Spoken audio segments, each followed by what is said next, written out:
अरे भिखारी, तेरी औकात है 500 करोड़ लाने की? तू जानता भी है 500 करोड़ होते क्या है? तुम लोगों को अंदाजा भी है कि ये क्या हो गया है? ये बहुत बड़ी मुसीबत है, जवाब दो। अगर ये पैसा अभी के अभी वापस नहीं आया तो मैं बर्बाद हो जाऊंगा। अगर कोई 500 करोड़ वापस ले आया तो मैं उसे 10 करोड़ इनाम दूंगा। सुबह के ठीक 7 बजे थे। शहर अभी पूरी तरह जागा भी नहीं था, लेकिन मेघरा चौक पर कूड़े की गंध और बसों का शोर पहले से मौजूद था। वहीं फुटपाथ के किनारे फटे हुए बोरे के साथ 12 साल का नील झुका हुआ था।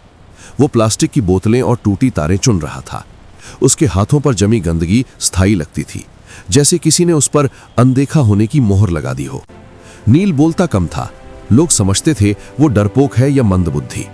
सच्चाई ये थी कि वो सुनता बहुत था। बातें, आवाजें, मशीनों की जब लोग बोलते थे वो शब्द पकड़ता था। जब मशीनें चलती थीं वो पैटर्न पकड़ता था। ठीक उसके सामने शहर का सबसे बड़ा निजी बैंक खड़ा था। शीशे की ऊंची इमारत। हर सुबह काली गाड़ियों से सूट पहने लोग उतरते, मोबाइल पर चिल्लाते हुए अंदर जाते। नील को अंदर जाने की इजाजत कभी नहीं मिली थी। गार्ड हर बार एक ही शब्द कहता था, भाग यहां से। नील मुस्कुरा देता था और फिर कूड़े में झुक जाता था। उसी बैंक की दीवार से सटा एक पुराना ट्रांसफार्मर बॉक्स था। नील अक्सर उसके पास बैठकर सूखी रोटी खाता था। उसे वहां से एक अजीब सी भनभनाहट सुनाई देती थी। बाकी लोगों के लिए वो शोर था, नील के लिए भाषा। उस दिन दोपहर को माहौल बदला हुआ था। बैंक के अंदर अचानक अफरा तफरी मच गई। कर्मचारी अपनी सीटों से उठ खड़े हुए। मैनेजर्स के चेहरे पीले पड़ गए। एक के बाद एक फोन बजने लगे। ऊपर की मंजिल पर बोर्ड रूम में चीख सुनाई दी, 500 करोड़ गायब हो गए हैं। ये कोई अफवाह नहीं थी। बैंक के मेन सर्वर से 500 करोड़ गायब हो गए हैं। करोड़ रुपए ऑनलाइन ट्रांसफर हो चुके थे। पैसा न किसी ग्राहक के खाते में था, न किसी विदेशी बैंक में। वो सिस्टम से जैसे फिसलकर हवा में घुल गया था। आईटी टीम दौड़ पड़ी। सर्वर लॉग्स खोले गए, फायरवॉल चेक हुए, साइबर सिक्योरिटी एक्सपर्ट्स को कॉल गया, पुलिस को सूचना दी गई। हर मिनट के साथ बैंक की साख डूब रही थी। बाहर फुटपाथ पर बैठा नील ये सब देख रहा था। उसे कुछ अजीब लगा। बैंक के बैकअप सर्वर की एग्जॉस्ट फैन की आवाज बदली हुई थी। वो लय में नहीं चल रही थी।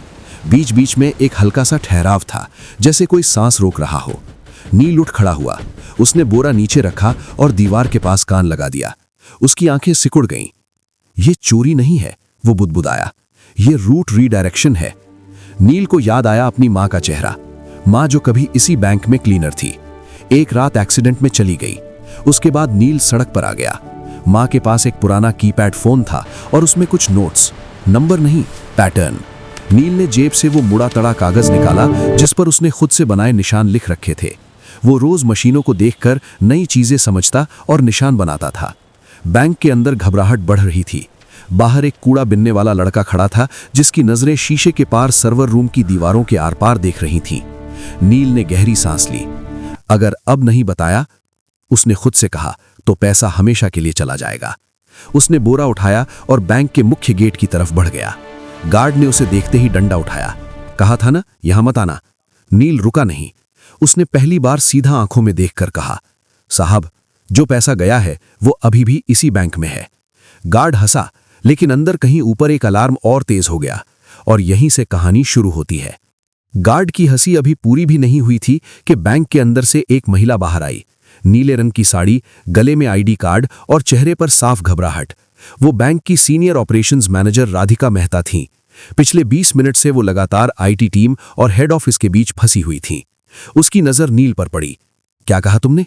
उसकी आवाज सख्त थी, लेकिन आंखों में थकान साफ दिख रही थी। गार्ड ने झट से कहा, मैडम, ये कूड़ा बिनने वाला है, झूठ बोल रहा है। नील ने सिर झुकाया, फिर धीरे से बोला, मैडम, पैसा बाहर नहीं गया, सिस्टम ने खुद रास्ता बदला है। अगर अभी कुछ नहीं किया गया तो 3 घंटे बाद वो पैसा अपने आप मिट जाएगा। ये सुनते ही राधिका का दिल धक से रह गया। तुम्हें कैसे पता? उसने बिना सोचे पूछ लिया। नील ने बैंक की दीवार की तरफ इशारा किया। आपके बैकअप सर्वर का फैन 30 सेकंड में एक बार रुक रहा है। ऐसा तब होता है जब लोड जानबूझकर घुमाया जाता है। ये चोरी नहीं है, ये ट्रैप है। वो बोलते समय न घबरा रहा था न तेज, जैसे ये सब उसके लिए नया नहीं था। राधिका ने एक पल सोचा। अंदर आईटी हेड चिल्ला रहा था कि डेटा फ्लो समझ नहीं आ रहा। पुलिस रास्ते में थी। मीडिया को भनक लगने ही वाली थी। उसने गार्ड को देखा। इसे अंदर आने दो। गार्ड चौंक गया। मैडम, ये, मैंने कहा अंदर आने दो। नील पहली बार बैंक के अंदर गया। एयर कंडीशन की ठंडी हवा से वो सिहर गया। फर्श इतना चमकदार था कि उसमें अपना गंदा चेहरा देखकर उसे झिझक हुई। लोग उसे घूर रहे थे। कोई फुसफुसाया, ये बच्चा क्या करेगा? नील को इससे फर्क नहीं पड़ा। राधिका उसे सीधे आईटी फ्लोर पर ले गई। वहां 5 लोग 5 लैपटॉप और बड़ी स्क्रीन के सामने खड़े थे। स्क्रीन पर लाल रंग की लाइनें और नंबर भाग रहे थे। आईटी हेड ने गुस्से में कहा, मैडम, अभी समय नहीं है, ये मजाक नहीं है। नील ने स्क्रीन की तरफ देखा और तुरंत बोला, आप लोग गलत लॉक देख रहे हैं, असली रास्ता छुपाया गया है। कमरे में सन्नाटा छा गया।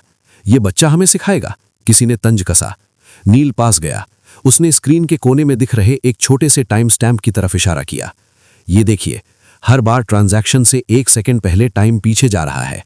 ये मैनुअल नहीं हो सकता। आईटी हेड ने झुककर देखा। उसका चेहरा बदल गया। ये तो असंभव है। नील ने पहली बार सिर उठाकर सबको देखा। असंभव नहीं है सर। जिसने ये किया है उसने पैसा चुराया नहीं, उसने बैंक को खुद से लड़ने पर मजबूर कर दिया है। राधिका की आवाज कांप गई। तो पैसा वापस आ सकता है? नील ने हल्की सांस ली। आ सकता है, लेकिन अगर देर हुई तो नहीं। घड़ी की टिक टिक तेज लगने लगी और उसी पल नील ने कहा, मुझे एक कंप्यूटर चाहिए। इंटरनेट नहीं, सिर्फ लोकल एक्सेस। कमरे में कोई बोला नहीं। पहली बार बैंक के सबसे बड़े संकट में सबकी नजरें एक कूड़ा बिनने वाले लड़के पर टिकी थीं और नील जानता था अब पीछे हटने का कोई रास्ता नहीं है। कमरे में एक अजीब सा सन्नाटा था। एयर कंडीशनर की ठंडी हवा चल रही थी, लेकिन किसी को ठंड महसूस नहीं हो रही थी। सबकी नजरें नील पर थीं। वो कुर्सी पर बैठा नहीं था, वो खड़ा था, जैसे बैठना उसके लिए फालतू की चीज हो। आईटी हेड ने हिचकिचाते हुए एक सिस्टम उसकी तरफ घुमा दिया। ये लोकल मशीन है, नेटवर्क से कटी हुई। अगर कुछ गलत हुआ तो भी फर्क नहीं पड़ेगा। नील ने बीच में कहा, जो नुकसान होना था वो हो चुका है। उसने कीबोर्ड को ऐसे छुआ जैसे कोई पुराना दोस्त हो। उंगलियां गंदी थीं, लेकिन चलने में झिझक नहीं थी। स्क्रीन पर एक काली विंडो खुली। राधिका ने घड़ी देखी। नील, हमारे पास ज्यादा समय नहीं है। नील ने सिर हिलाया। मुझे पता है। उसने टाइप करना शुरू किया। कोई तेजी नहीं, कोई दिखावा नहीं, हर कमांड सोचकर, जैसे वो पहले ही ये सब कर चुका हो। आईटी टीम स्क्रीन पर उभरते टेक्स्ट को पढ़ने की कोशिश कर रही थी, लेकिन वो उनकी समझ से बाहर था। एक इंजीनियर ने धीरे से कहा, ये तो सिस्टम के अंदर का रास्ता है, ये एक्सेस हमारे पास भी नहीं है। नील बोला, नहीं। उसने अगली लाइन डाली। अचानक स्क्रीन पर एक मैप खुला। ये किसी बैंक अकाउंट का नहीं था, ये डेटा के बाहर का नक्शा था। तीर, घुमाव, बंद रास्ते। नील ने एक जगह उंगली रखी। यहीं फंसा है पैसा। लेकिन यहां तो कोई अकाउंट ही नहीं है, आईटी हेड ने कहा। नील ने उसकी तरफ देखा। क्योंकि ये अकाउंट नहीं है, ये खाली कमरा है, सिस्टम ने खुद बनाया है। राधिका की आंखें फैल गईं। सिस्टम ने? हाँ, नील बोला। जब किसी को सिस्टम के दिल तक पहुंचने की कोशिश करते पकड़ लिया जाता है तो पुराना कोर एक फर्जी रास्ता बना देता है। पैसा उसमें चला जाता है। बाहर से लगता है चोरी हो गई, लेकिन असल में सिस्टम खुद उसे छुपा लेता है। कमरे में किसी ने सांस तक नहीं ली। आईटी हेड ने धीमी आवाज में कहा, लेकिन ऐसा फीचर तो कहीं डॉक्यूमेंटेड नहीं है। नील ने हल्की मुस्कान दी। क्योंकि ये फीचर नहीं है, ये डर है मशीन का। उसने अगला कमांड डाला। स्क्रीन पर लाल चेतावनी चमकी। वार्निंग, डेटा कोलैप्स इन 17 मिनट्स। राधिका के हाथ कांप गए। इसका मतलब? नील ने कहा, अगर ये कमरा ढह गया तो पैसा किसी का नहीं रहेगा, न चोर का न बैंक का। आईटी टीम में खलबली मच गई। तो जल्दी करो, कोई बोला। नील ने पहली बार गुस्से से सिर उठाया। जल्दी नहीं, सही। उसने अपनी आंखें बंद की। कुछ सेकंड के लिए जैसे दिमाग में कुछ जोड़ रहा हो। उसे याद आया वो पुराना मोबाइल, माँ की आवाज, नंबरों के बीच का पैटर्न। चीजें सीधे नहीं चलती, वे घूम कर आती हैं। नील ने टाइप किया। स्क्रीन पर एक नया दरवाजा खुला। आईटी हेड फुसफुसाया, ये तो रिवर्स ट्रैक है। नील बोला, हाँ, अब पैसा वापस उसी रास्ते से चलेगा जिससे डर आया था। राधिका ने घड़ी देखी। 13 मिनट बाकी थे। नील की उंगलियां फिर चलने लगी और उसी वक्त बैंक के मेन सर्वर से एक धीमी सी बीप की आवाज आई, जैसे कोई सोया हुआ दिमाग जाग रहा हो। सभी समझ गए, अब वापसी शुरू हो चुकी थी। बीप की वो आवाज छोटी थी, लेकिन असर बड़ा। आईटी फ्लोर पर खड़े हर इंसान की रीढ़ सीधी हो गई। स्क्रीन पर बिखरे हुए तीर अब एक दिशा में मुड़ने लगे थे, जैसे कोई भटकी हुई नदी अपने पुराने रास्ते को पहचान रही हो। आईटी हेड ने हकलाते हुए कहा, डेटा फ्लो रिवर्स हो रहा है। राधिका की आंखें स्क्रीन से हटी नहीं रही थी। मतलब? नील ने बिना रुके जवाब दिया, मतलब पैसा लौट रहा है, लेकिन अभी सफर पूरा नहीं हुआ है। स्क्रीन पर नंबर चलने लगे। 10 करोड़, 25 करोड़, 68 करोड़। कमरे में किसी की सांस नहीं निकल रही थी। लेकिन तभी एक जोर की बीप गूंजी। स्क्रीन लाल हो गई। System conflict detected. IT head उछल पड़ा। ये क्या है अब? नील रुक गया। पहली बार उसकी उंगलियां थमी। जिसने ये किया है उसे अब पता चल गया है। कौन? राधिका ने पूछा। नील ने सिर झुकाया। कोई बाहर का नहीं, अंदर का। कमरे में हलचल मच गई। लोग एक दूसरे की तरफ देखने लगे। स्क्रीन पर एक नया लॉक खुला। एक ही यूजर आईडी, एक ही मशीन, बार बार। आईटी हेड का चेहरा सफेद पड़ गया। ये मुमकिन नहीं है, नील ने शांत स्वर में कहा। मुमकिन है, क्योंकि उसे सिस्टम की आदतें पता थीं। उसने सोचा सिस्टम मशीन है, उसे ये नहीं पता था कि मशीन याद भी रखती है। राधिका ने तुरंत फोन उठाया। सिक्योरिटी को ऊपर भेजो, अभी। कुछ ही मिनटों में उस अधिकारी को कमरे में लाया गया। चेहरा पीला, आंखें नीचे, वो कुछ बोल नहीं रहा था। राधिका ने सख्त आवाज में पूछा, आपने ये क्यों किया? वो चुप रहा। नील आगे बढ़ा। क्योंकि आप सोच रहे थे कि पैसा बाहर निकल जाएगा और सिस्टम आपको पहचान नहीं पाएगा। लेकिन आपने एक गलती की। आदमी ने पहली बार सिर उठाया। कौन सी? आपने छोटे खातों को नजरअंदाज किया। नील बोला, आपने सिर्फ बड़े ट्रांजैक्शन देखे, सिस्टम ने आपको वहीं पकड़ लिया। आदमी टूट गया। मुझे कर्ज में डुबो दिया गया था, मुझे रास्ता नहीं दिखा।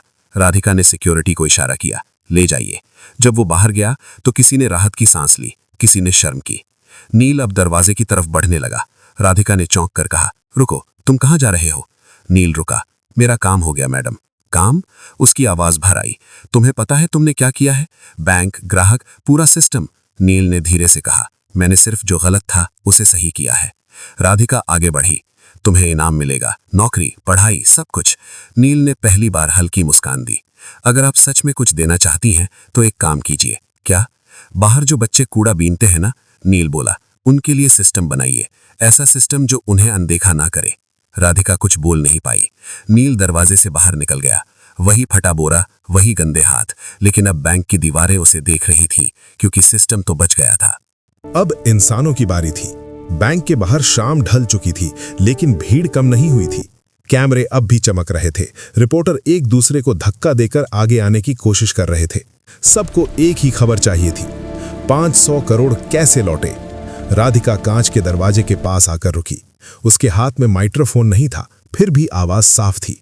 ये बैंक की जीत नहीं है, उसने कहा, ये एक बच्चे की समझ की जीत है।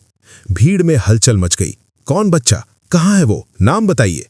राधिका ने दरवाजे की तरफ देखा। नील जा चुका था। उसके कदम पहले ही फुटपाथ की तरफ मुड़ चुके थे, जहां उसकी दुनिया थी। टूटे डिब्बे, प्लास्टिक की बोतलें और मशीनों की आवाजें। उसे नहीं पता था कि पीछे क्या हो रहा है, लेकिन शहर को पता चल चुका था। कुछ ही घंटों में खबर फैल गई। एक कूड़ा बीनने वाला लड़का, बैंक की चोरी, 500 करोड़ वापस। सोशल मीडिया पर सवाल उठे, ये लड़का कौन है? इसे मौका क्यों नहीं मिला पहले?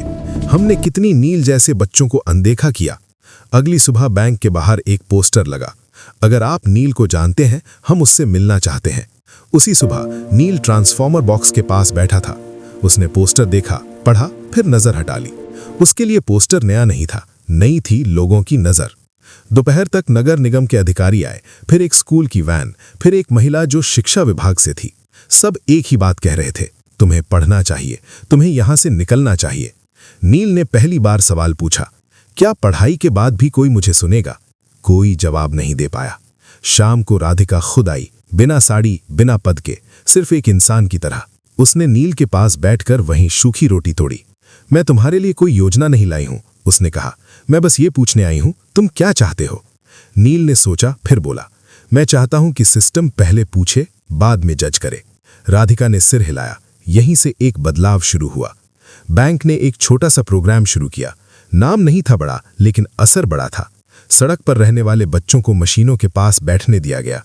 उन्हें हटाया नहीं गया, उन्हें सुना गया। नील वहां रोज आता था, अब बोरे के साथ नहीं, एक कॉपी के साथ। शहर ने पहली बार उसका नाम ठीक से बोला, नील। और यही नाम अब सिस्टम में दर्ज हो चुका था। अनदेखा नहीं, बल्कि जरूरी। अगर आपको ये कहानी पसंद आई हो तो लाइक जरूर करें। ऐसी ही कहानियों